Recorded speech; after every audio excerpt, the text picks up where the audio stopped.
माँ शीतला की पावन सत्य कथा।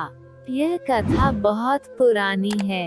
एक बार शीतला माता ने सोचा कि चलो आज देखूं कि धरती पर मेरी पूजा कौन करता है, कौन मुझे मानता है। यही सोचकर शीतला माता धरती पर राजस्थान के डुंगरी गांव में आए और देखा कि इस गांव में मेरा मंदिर भी नहीं है, ना मेरी पूजा है।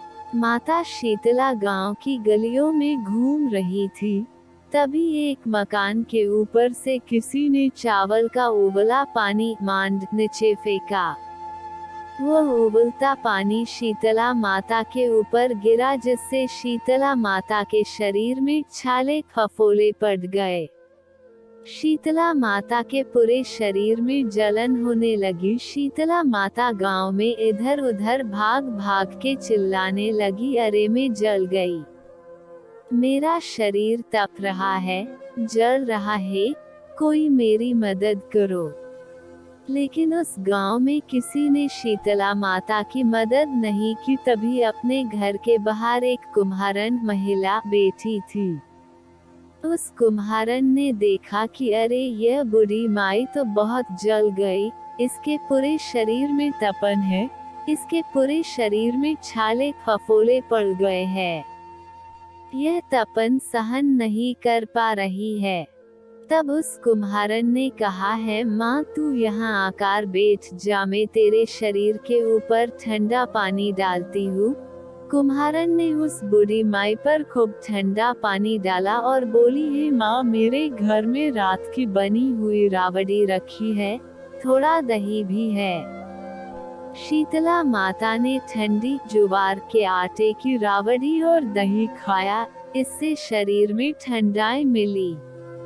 तब उस कुम्हारन ने कहा, माँ बैठ जा, तेरे सिर के बाल बिखरे हैं, ला मैं तेरी चोटी गूंथ देती हूँ। और कुम्हारन माई की चोटी गूंथने हेतु कंघी काकसी बालों में करती रही।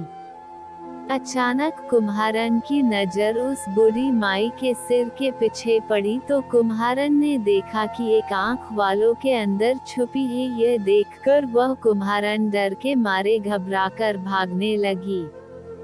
तभी उस बूढ़ी माई ने कहा, रुक जा बेटी, तू डर मत, मैं कोई भूत प्रेत नहीं हूँ, मैं शीतला देवी हूँ। मैं तो इस धरती पर देखने आई थी कि मुझे कौन मानता है, कौन मेरी पूजा करता है। इतना कह माता चार भुजा वाली हीरे जवाहरात के आभूषण पहने, सिर पर स्वर्ण मुकुट धारण किए अपने असली रूप में प्रकट हो गई। माता के दर्शन कर कुम्हारन सोचने लगी कि अब मैं गरीब इस माता को कहाँ बिठाऊं। तब माता बोली है, बेटी तू किस सोच में पड़ गई। तब उस कुम्हारन ने हाथ जोड़कर आंखों में आंसू बहते हुए कहा है, माँ मेरे घर में तो चारों तरफ दरिद्रता है, बिखरी हुई है, मैं आपको कहाँ बैठाऊं। मेरे घर में ना तो चौकी है, ना बैठने का आसन। तब शीतला माता प्रसन्न होकर उस कुम्हारन के घर पर खड़े हुए गधे पर बैठकर एक हाथ में झाड़ू दूसरे हाथ में डलिया लेकर उस कुम्हारन के घर की दरिद्रता को झाड़कर डलिया में भरकर फेंक दिया और उस कुम्हारन से कहा है, बेटी मैं तेरी सच्ची भक्ति से प्रसन्न हूँ, अब तुझे जो भी चाहिए मुझसे वरदान मांग ले।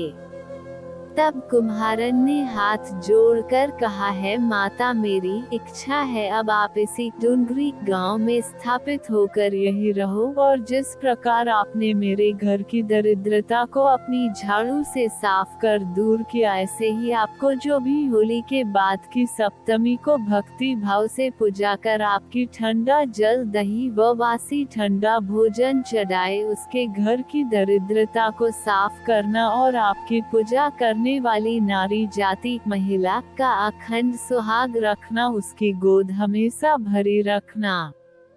साथ ही जो पुरुष शीतला सप्तमी को नाई के यहाँ बाल ना कटवाए, धोबी को कपड़े धुलने ना दे और पुरुष भी आप पर ठंडा जल चढ़ाकर नारियल फूल चढ़ाकर परिवार सहित ठंडा वासी भोजन करे, उसके काम धंधे व्यापार में कभी दरिद्रता ना आए।